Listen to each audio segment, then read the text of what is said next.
For amplified relief, replace your next bottle of CBD with CBK1.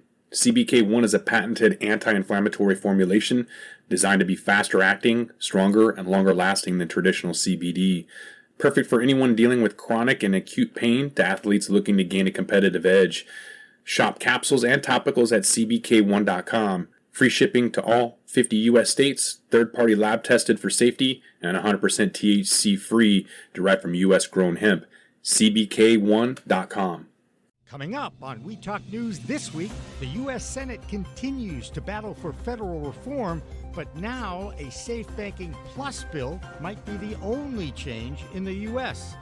The Empire State of New York hands out its first legal cannabis licenses as officials ponder how big that market will be in a few years.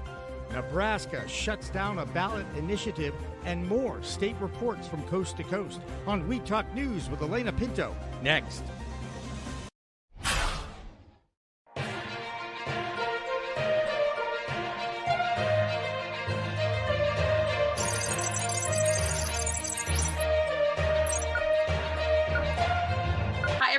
I'm Elena Pinto for Pro Cannabis Media, and welcome to Weed Talk News. It's another week of inaction from Congress on cannabis reform.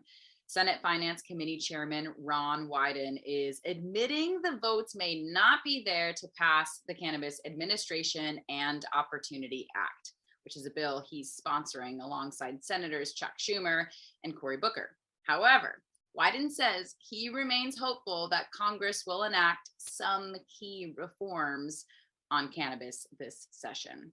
Law firm Duane Morris is reporting the senators have said they would be willing to consider more incremental cannabis reform, such as safe banking with added equity provisions.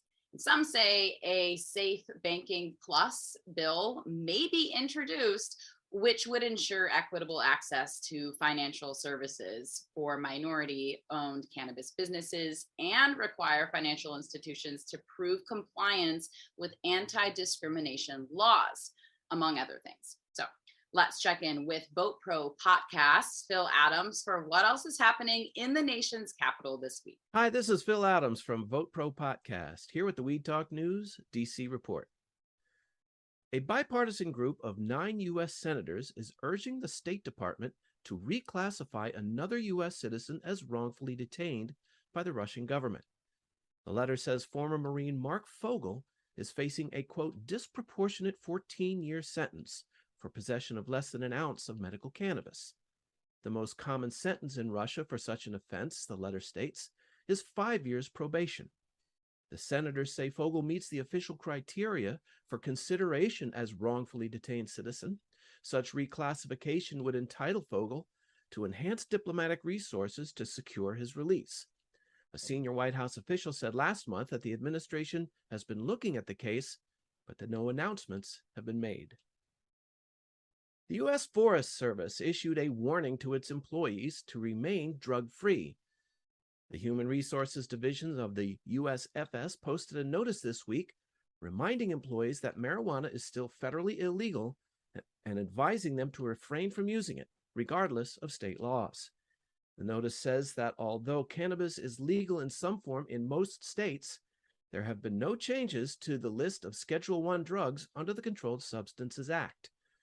The Forest Service will continue its policy of random drug testing of any employees suspected of using marijuana, as well as regular testing of those in test-designated positions.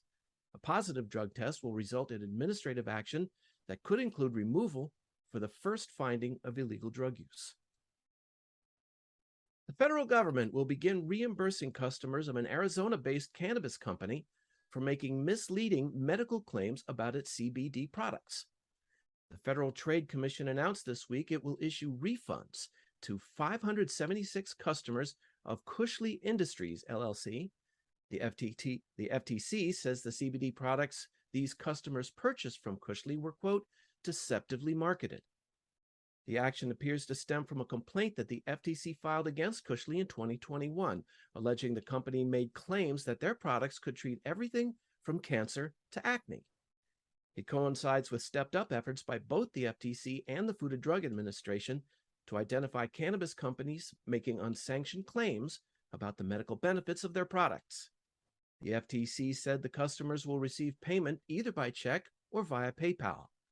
Refunds will be about $36 each. That's the Weed Talk News DC report for this week. I'm Phil Adams from Vote Pro Podcast. Since banking with cannabis businesses is still federally illegal, most states with medical or adult use have tried to figure out their own system for financial institutions. But now the plans for one state's budding banking plans seem to be going up in smoke. Jessie Lynn Dolan has that story and more in this week's Vermont Report. I'm Jessie Lynn Dolan from Nurse Grown Organics and Vermont Cannabis Nurses, and this is the Weed Talk News Vermont Report. VSECU, the Vermont Credit Union that was poised to work with most, if not all, Vermont cannabis companies, has just sent out notification that they are temporarily pausing all aspects of cannabis banking due to the large and sudden spike in accounts. Having reached what they call their company's regulatory limits, they state they will need to adjust their internal cannabis policy, procedures, and staff before they can resume any cannabis banking. With adult use right around the corner, with retailers slated to open on October 1st, many Vermont cannabis businesses are concerned of a market start delay, as well as increased banking fees, as VSECU holds the monopoly share for Vermont banking needs. Cannabis Control Board Chair James Pepper recently stated that the board would look the other way for those cultivators who have a license application pending for cultivation and planted their crops before approval. The Cannabis Control Board did not hold a public meeting the last 2 weeks and thus have not approved more licensing. Vermonters will continue to remain in limbo as licensing and banking concerns are intoxicatingly high. Burlington City Council recently approved a new requirement as well, mandating that cannabis retailers who want to open up shop in Burlington need a city permit before they can sell products to the public. Rural Vermont is hosting a 3-day Korean natural farming and regenerative gardening workshop at La Fincha Farm in Washington, Vermont. For more information, visit ruralvermont.org/events. That's the Vermont Report for Weed Talk News. I'm Vermont's cannabis nurse and ganjier, Jessie Lynn Dolan. Things are flourishing in the Garden State, or so it seems. The final deadline for cannabis licenses in New Jersey is looming, and 300 business owners already hold conditional licenses to get up and running. The problem is many of them still don't have the space to do business. New Jersey correspondent Jill Goldsberry explains what's going on in the Garden State this week. Hey everyone, it's Jill in New Jersey for Weed Talk News, and this is what's happening in the Garden State this week. Well, we're all pretty familiar with the term conditional licenses in this industry. Well, many of those first-time entrepreneurs that have gone through the grueling process of obtaining a conditional license, obtaining a conditional cannabis license, are finding themselves in quite the conundrum. They have the license, but they're being priced out or beaten out of opportunities to secure to secure solid retail establishments in a town that will accept cannabis adult retailers in the proper amount of time. They're being undercut by larger multi-state operators. And this is for an aspiring operator with conditional licenses to obtain an annual license. There are several steps. First, they must secure a permanent location for their operation to gain municipal approval, and then submit acceptable operating, environmental impact, workforce development, and security plans to the Cannabis Regulatory Commission in order to get the annual license. So that being said, this will allow for them to officially open up shop. Now, conditional license recipients are forced to deal with the limited amount of real estate in the market and the limited amount of investments in the market. It's difficult to navigate even for the pros, so imagine what it's like for a small business for the average applicant to navigate all of this. Making it worse, investors are favoring established multi-state operators to invest in over the smaller startup. As it stands in New Jersey, there are only 78 municipalities that will allow for adult cannabis retailers. So it makes it even more difficult. lots of competition for retail space. Ed DeVoe, president of the New Jersey Cannabis Business Association, said that we are still less than 30% of municipalities that have actually opted in. So that makes real estate a very big challenge for many license holders.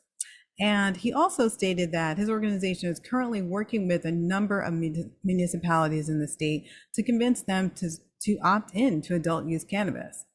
Independent operators like Linda Solano of Cannabis, who recently secured space in Elmwood Park after months of petitioning the town. She was finally able to convince them to allow micro businesses a Category 5 license to operate in the township. She was advised many times to go into cultivation because of the competition, but she stayed the course, and it has been an uphill battle ever since for space, even having to negotiate 2.5% profit share with her landlord.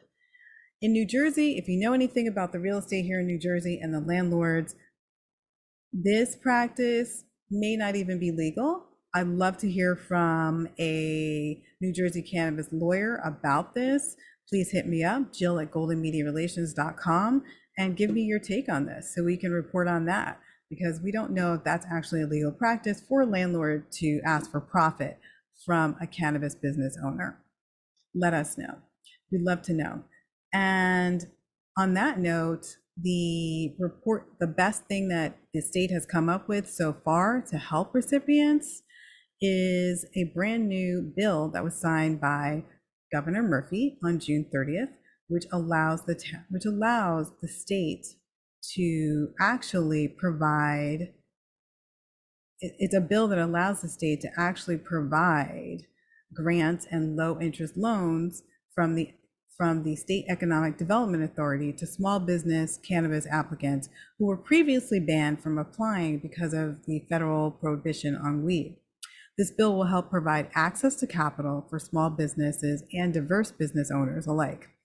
And this comes approved and sponsored by Nicholas Guattari, who actually crafted the recreational and medical bills in the state. So there is a little bit of relief. We'll stay on top of this story and keep you informed as this develops. I'm Jill Goldsberry for We Talk News New Jersey. Have a great day. U.S. senators are calling for another American to be released from behind Russian bars all over cannabis. American citizen Mark Fogel is facing a potential 14-year sentence for possessing less than 1 ounce of cannabis, which he's registered to use as a medical patient in Pennsylvania. But so far, no diplomatic action has been taken on his behalf. A coalition of bipartisan senators have sent a letter to Secretary of State Antony Blinken saying Fogel meets several criteria to be considered a wrongfully detained person, which would entitle him to enhanced diplomatic resources to secure his release. We will keep you updated on Fogel's fate, as well as that of Brittany Griner and Paul Whelan. Costa Rican President Rodrigo Chavez says he intends to bring recreational cannabis legislation to the country's legislative assembly, as well as publish rules for medical marijuana and hemp businesses. The president said his administration is preparing regulations for medical marijuana and the cultivation of hemp for industrial purposes, which the country legalized before he took office. With more international news now, here's Debbie Facey with the Canada Report. Hi, this is Debbie from We Talk News, your Canadian correspondent, with your Canadian Weekly Joint of the Week. This week, what we have in Canada going on is the monopoly being reframed by the government after the cyber attack that we had in early August. Since that cyber attack, we've had more of a sporadic way of delivering the product to stores in order to make sure that some stores are not getting too much product versus the others, and to ensure that they aren't going to be having any more hiccups in the near or closer to near future. What we also have in the industry is a recall of over close to 40,000 units from the company XMG Cola, which created a drink which unfortunately was labeled incorrectly. And what I mean by incorrectly, I mean as their THC and their CBD percentages were not in any way reflecting what the actual product had, which was a 4-to-1 versus a close to 1-to-1, 0-to-0 amount of cannabis and THC that was actually supposed to be listed on the label compared to what was inside the beverage. The micro grows that are popping up in Canada have been part of the application process for the year of 2022, where smaller growers are able to now not only grow their own product, but are also able to sell and distribute to dispensaries in the OCS. With Quebec being our capital, but having some of our most extreme laws surrounding cannabis use and cannabis distribution, microgrow has been something that has been in the works. And a lot of the applicants have been given the go-ahead on their plans to be able to create these. But at the same time, due to all the extreme laws that Quebecians do have to deal with, it is making the process a little bit more difficult in order to actually fulfill. I am Debbie Facey, your Canadian correspondent, with your weekly joint of the week. Cannabis goes green in a whole new way. As Canada is swamped with a surplus of weed, Alberta-based Aurora Cannabis is diversifying into the vegetable propagation and ornamental flowers business. The company has acquired a controlling interest in Bevo AgTech, one of the largest suppliers of flowers and vegetable seedlings in North America. Aurora now controls 50.1% of the company to the tune of $45 million in Canadian cash. Meanwhile, it's still earnings season for cannabis companies. And Deborah Borchardt has the details and this week's Green Market Report. I'm Deborah Borchardt with the business update for Weed Talk News from the Green Market Report. I'm actually in an outdoor grow in Massachusetts this week.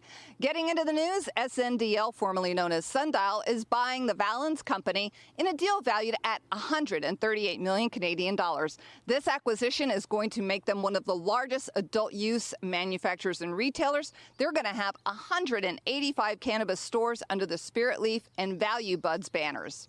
TerrAscend completed its acquisition of the Michigan dispensary chain Pinnacle Emporium from Kisa Holdings. This acquisition includes 6 dispensary licenses, 5 of which are currently operational. And finally, in a fairly depressing letter to shareholders, the Oregon-based Chalice Brands dropped a truth bomb about the industry's woes. The letter starts out nice enough. It talks about macroeconomic trends of inflation and higher interest rates and how that's affecting consumers. But then they go a little further, and then they say that Oregon's cannabis operators have been beset with repetitive theft, increased overhead, and excessive competition. So at least they are transparent and telling everybody what's going on out in Oregon. And those are your big headlines for this week. I'm Deborah Borchardt for the Weed Talk News. Some big brands are landing in Michigan. Stizzy, one of the industry's most popular brands, has opened its latest retail store and its first in Michigan in the city of Ferndale. And get ready to rumble, pro wrestler and New World Order co-founder Kevin Nash is launching his own cannabis strain in partnership with the cultivators behind Hyman Cannabis. And High Times reports he'll be debuting it during dispensary tours on September 2nd and 3rd. So with that, let's check in with Michigan NORML Executive Director Rick Thompson. Hello again, everyone. This is the Michigan Report with Rick Thompson on Weed Talk News. Let's begin. Well, what's up with the Canadians again? This week, a semi-tractor trailer was discovered containing 11 kilos of ecstasy and 350 pounds of cannabis after it had crossed into the United States from Canada at the Port Huron border crossing. The truck made the crossing successfully, but then parked in the lot of an abandoned building and began unloading its cargo into a van. Port authorities busted the group, then snagged a second vehicle, which was pulling up to the unload site.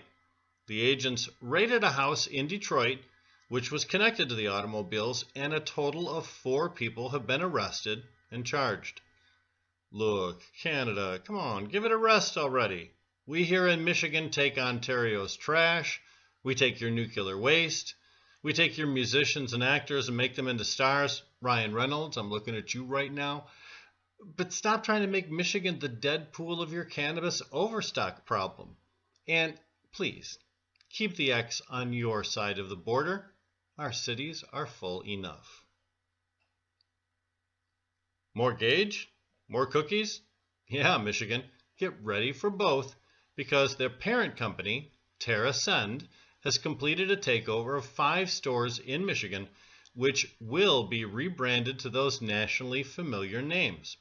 If you live in the cities of Addison, Buchanan, Camden, Edmore, or Morenci, you will be seeing one of your favorite stores turned into one of these 2 retailers.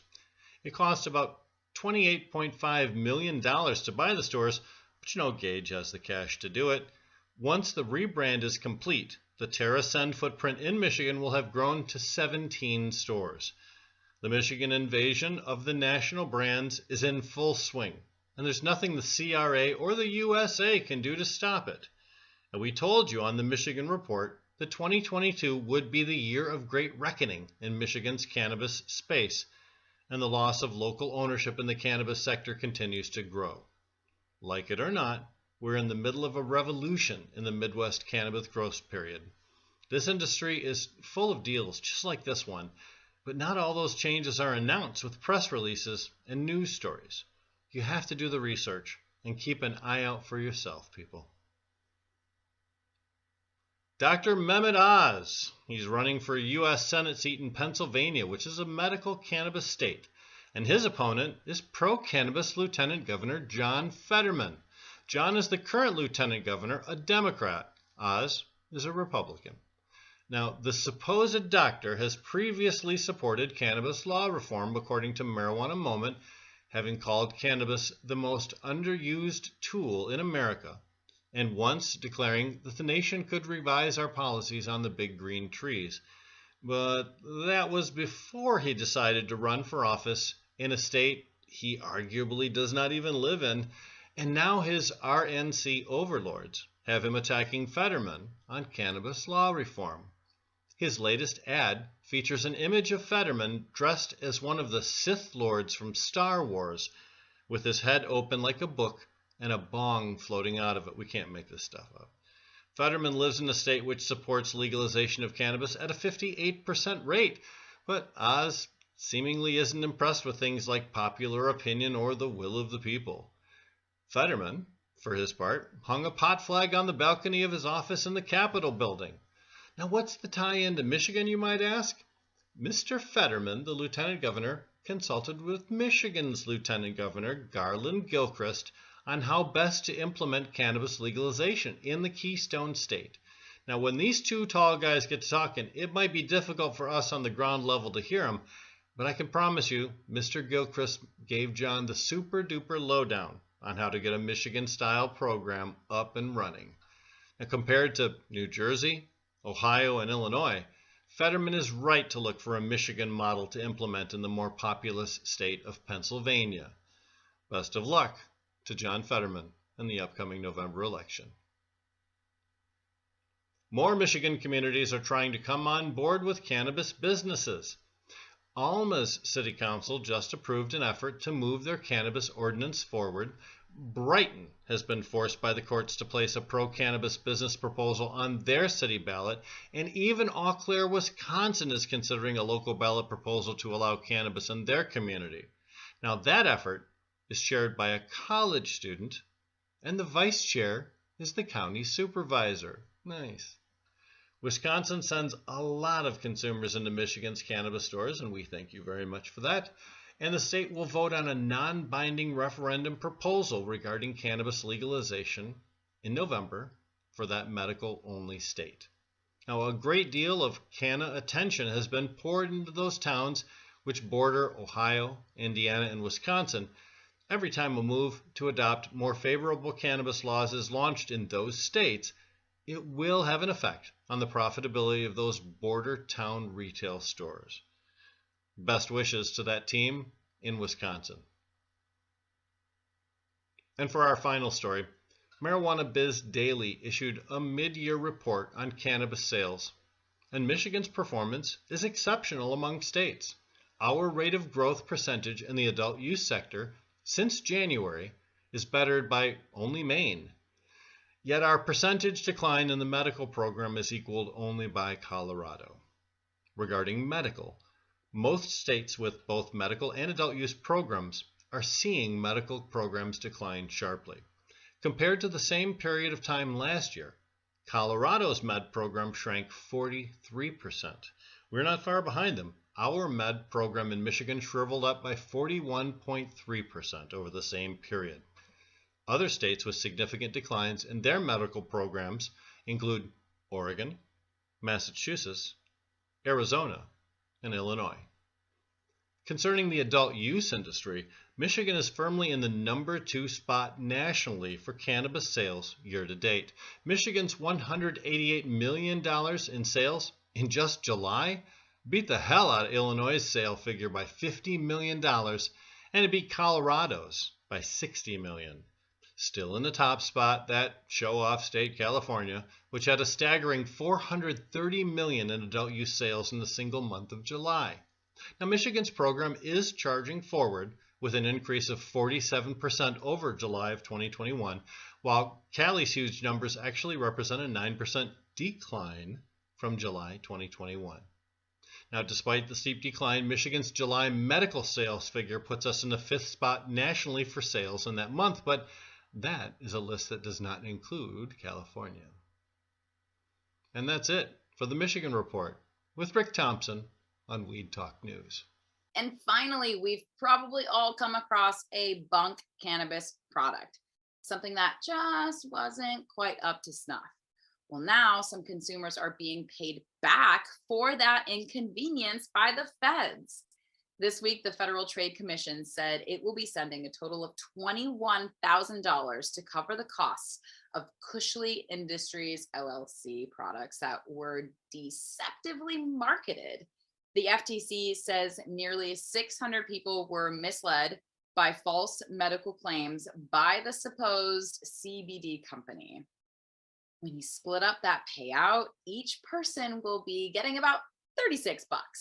It may not seem like much, but the federal government giving refunds for CBD products certainly proves that it's a whole new world of weed out there. So keep using it wisely. And that is all for Weed Talk News this week. I'm Elena Pinto for Pro Cannabis Media. With that, we're going to roll this one up. I'm Josh Kincaid. This is The Talking Hedge. Don't forget to like, share, and subscribe, or don't, and I'm out. Don't forget to smash that like button on your way out and check out these other videos that we've got.